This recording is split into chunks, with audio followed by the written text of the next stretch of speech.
Taponamiento cardíaco. Bien sabemos que la cantidad de líquido pericárdico es menos de 50 mililitros y hablamos de un derrame pericárdico cuando hay una mayor cantidad de este líquido pericárdico. La cantidad de líquido, la rapidez con la que se acumula y la elasticidad del pericardio determinan el efecto del derrame pericárdico en la función cardíaca. Los derrames pericárdicos son de diagnóstico habitual en la práctica clínica, ya sea como hallazgo incidental o una manifestación de un trastorno cardíaco o sistémico. Además, diremos que los derrames pericárdicos pequeños pueden mantenerse asintomáticos o causar manifestaciones clínicas. Incluso un derrame pericárdico grande que se desarrolla despacio puede causar pocos o ningún síntoma, siempre que el pericardio puede estirarse y evite la compresión del corazón. Es por eso que todo va a depender de estos factores. Entonces, el derrame pericárdico puede producir un trastorno llamado taponamiento cardíaco. ¿Y qué es el taponamiento cardíaco? El taponamiento cardíaco es el cuadro derivado de un derrame pericárdico con el suficiente líquido y con la suficiente rapidez como para comprometer el llenado de las cavidades ventriculares. Y te voy adelantando que si te hablo de llenado, estamos hablando de la diástole. Y en el caso del taponamiento cardíaco, toda la diástole estará comprometida. Y si te he dicho que este cuadro aparece con el suficiente líquido y con la suficiente rapidez, quiere decir que la gravedad del taponamiento cardíaco depende de la cantidad de líquido y la frecuencia con el que se acumule. Hablamos de un taponamiento cardíaco agudo con la acumulación rápida de fluidos, con más o menos 200 centímetros cúbicos, y puede ser causado, por ejemplo, por traumatismos. Y hablamos de un taponamiento cardíaco crónico con la acumulación lenta de fluidos con más o menos 2000 centímetros cúbicos. Aquí podemos ver, por ejemplo, las neoplasias, principalmente a las neoplasias del pulmón y la mama. También están incluidas las pericarditis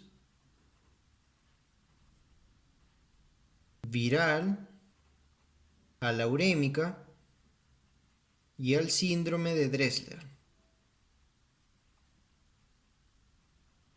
Ahora veremos la etiología del taponamiento cardíaco. La causa más frecuente del taponamiento cardíaco es la idiopática. Y recuerda, cualquier pericarditis puede ser causa potencial del taponamiento cardíaco. En el video de pericarditis aguda habíamos dicho que la causa más frecuente era la idiopática. Es por eso que se alude que también el taponamiento cardíaco es de etiología idiopática. Entonces, las pericarditis que con más frecuencia presentan derrame pericárdico significativo y alto riesgo de taponamiento cardíaco son la urémica, neoplásica,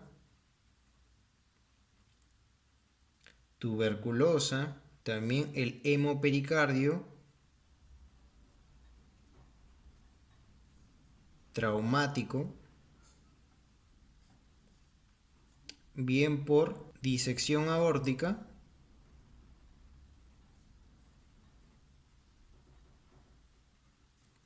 o por ruptura cardíaca.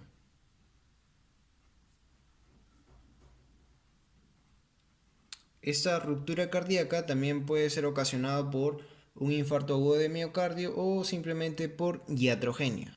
Y las diferentes etiologías pueden correlacionarse con las características macroscópicas del líquido. Por ejemplo, la neoplásica y la tuberculosa tendrán líquido cero hemático.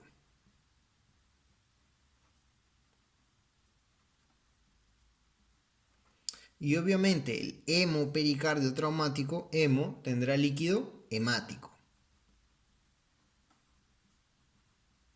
Y recordar que también podemos encontrar líquido seroso en la pericarditis viral y en las autoinmunes. Entonces, habíamos dicho que el aumento de presión de la cavidad pericárdica debido a la presencia del derrame pericárdico comprimen las cavidades cardíacas, dificultando su llenado. Obviamente, las primeras cavidades en comprimirse son las derechas, dado que presentan presiones más bajas.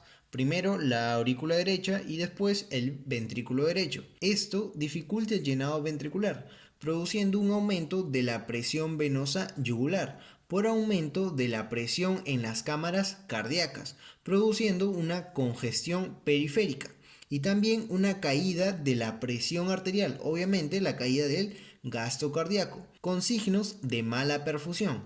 Y si vemos la clínica de la congestión periférica por el aumento de presión en cámaras cardíacas, vemos una clínica de una insuficiencia cardíaca derecha, como por ejemplo la ingurgitación yugular, una hepatomegalia, ascitis y edema en miembros inferiores, e incluso un edema de mucosa intestinal, denominada caquexia cardíaca. Y por el lado de la clínica del bajo gasto tenemos por ejemplo a la astenia y a los trastornos de concentración o la memoria. Y como mecanismo compensador tendremos a la activación del sistema simpático y del eje renina-angiotensina-aldosterona. Ahora, los cambios de volumen en un ventrículo afectan directamente al llenado del otro ventrículo, es decir, durante la inspiración aumenta el flujo venoso hacia el lado derecho del corazón, lo que hace que el tabique interventricular se abulte hacia el ventrículo izquierdo. Esto reduce el volumen del ventrículo izquierdo con un descenso subsiguiente en el volumen por latido. Además, en el taponamiento cardíaco, el líquido del saco pericárdico comprime aún más el ventrículo izquierdo, lo que exagera el descenso inspiratorio normal en el volumen por latido y la presión arterial sistólica. Entonces, estos cambios de volumen en un ventrículo que afecta directamente al llenado del otro ventrículo se le conoce como interferencia o interdependencia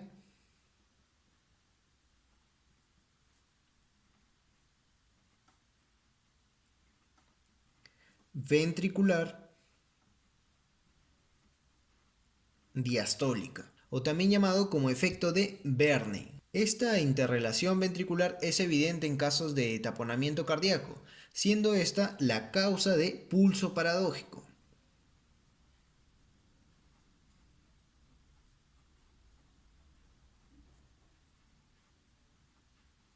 Entonces, si nos preguntan cuál es la causa del pulso paradójico en el taponamiento cardíaco, viene a ser la interdependencia ventricular diastólica. Ahora, los factores que determinan la aparición o no de signos de un taponamiento pericárdico están en relación directa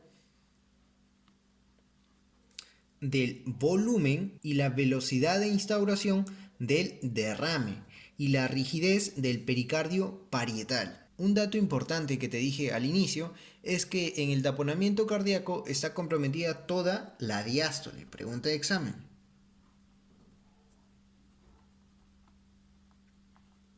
A diferencia de la miocardiopatía restrictiva y de la pericarditis constrictiva, que tienen el inicio de la diástole conservada, es decir, la protodiástole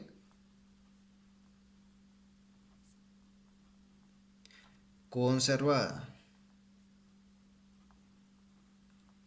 Esa es la gran diferencia. Ahora hablaremos un poco sobre el pulso paradójico o de Kussmaul. Esto es lo que pasa en un corazón normal y por ende el pericardio permite la distensión ventricular. Ahora, ¿qué es el pulso paradójico? El pulso paradójico consiste en una disminución inspiratoria mayor de lo normal, es decir, más de 10 milímetros de mercurio. ¿De quién? De la presión sistólica. Ahora, si el trastorno es muy intenso, se le puede detectar al palpar la desaparición o la debilidad del pulso arterial durante la inspiración, pero por lo común se necesita medición esfigmo-manométrica de la presión sistólica durante una respiración lenta. Como los dos ventrículos comparten una cubierta que es el saco pericárdico, en el taponamiento cardíaco el agrandamiento del ventrículo derecho con la inspiración comprime y reduce el volumen del ventrículo izquierdo. Encima, el abombamiento del tabique interventricular hacia la izquierda disminuye todavía más la cavidad del ventrículo de ese mismo lado. Por eso es que se dice que en el taponamiento cardíaco el aumento inspiratorio normal del volumen ventricular derecho origina una disminución excesiva del volumen ventricular izquierdo, del volumen sistólico y de la presión sistólica, que es más de 10 milímetros de mercurio. Y decirte que el pulso paradójico no solo lo vamos a encontrar en el taponamiento cardíaco, lo vamos a recordar con una mnemotecnia. La mnemotecnia es tapón, La T, obviamente, de taponamiento cardíaco. La A viene a ser de asma. La P viene a ser de pericarditis constrictiva. La O va a ser de obstrucción, bien de la cava superior o bien de la arteria pulmonar. Y la N viene a ser de una neumopatía obstructiva, es decir, el EPOC. Entonces, en todas estas ocasiones veremos al pulso paradójico. Por lo tanto, una vez entendida la fisiopatología, veremos ahora la clínica del taponamiento cardíaco. ¿Qué veremos en la clínica del taponamiento cardíaco? Veremos a la famosa triada de Beck. La triada de Beck va a estar constituida primero por la hipotensión. Segundo, ruidos cardíacos apagados.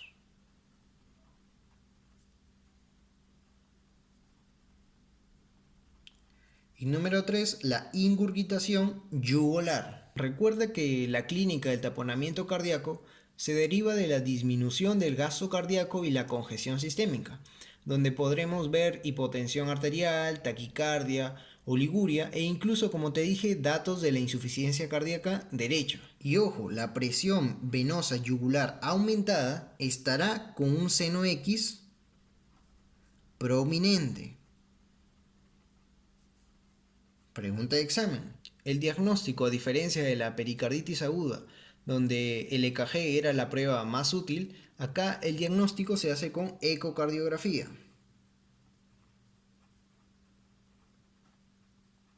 La eco es fundamental para objetivar el derrame pericárdico. Además, el colapso diastólico de las cavidades derechas y los cambios llamativos en los flujos de llenado ventriculares con la respiración son signos ecográficos de taponamiento. También podemos ver a una radiografía de tórax, en donde vamos a poder apreciar una cardiomegalia. Esta cardiomegalia será llamado en forma de cantimplora o la famosa entienda de campaña.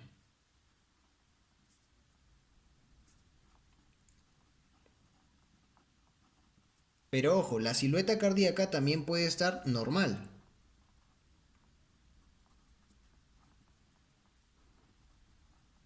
Es por eso que tiene una escasa rentabilidad diagnóstica. Otra prueba complementaria también viene a ser el EKG. ¿Qué podemos encontrar en el EKG de un taponamiento cardíaco? Generalmente taquicardia sinusal. Y es típico la alternancia eléctrica, que obviamente esta alternancia eléctrica viene a ser la diferencia de voltajes de los complejos QRS. Y un dato adicional antes de pasar al tratamiento sobre el taponamiento cardíaco es que típicamente los campos pulmonares están respetados, por lo que no hay crepitantes húmedos, así que tenlo en cuenta. Ahora, el tratamiento depende si el paciente está hemodinámicamente estable o inestable. Si el paciente está hemodinámicamente estable, se trata eficazmente expandiendo el volumen sanguíneo con sueroterapia, es decir, líquidos. ¿Para qué? Para aumentar la precarga y disminuir el colapso de las cavidades. Ojo, pero nunca debemos usar diuréticos ni vasodilatadores,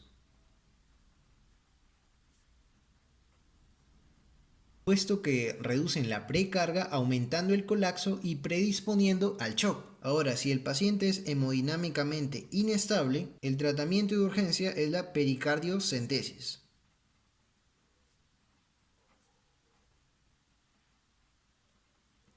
La pericardiocentesis o la punción pericárdica se suele realizar por vía subcostal y suele ser la primera elección. Pregunta de examen. Y la otra técnica viene a ser la ventana pericárdica. Y ahora, ¿cuándo voy a utilizar esta ventana pericárdica? Cuando no haya respondido a la pericardiocentesis, es decir, que ha habido un fracaso. También cuando haya un cuadro de recidiva o que exista un derrame purulento. Recuerda muy bien estos tres criterios para hacer una ventana pericárdica porque han sido preguntas de exámenes. Y así es como culminamos con el tema de taponamiento cardíaco.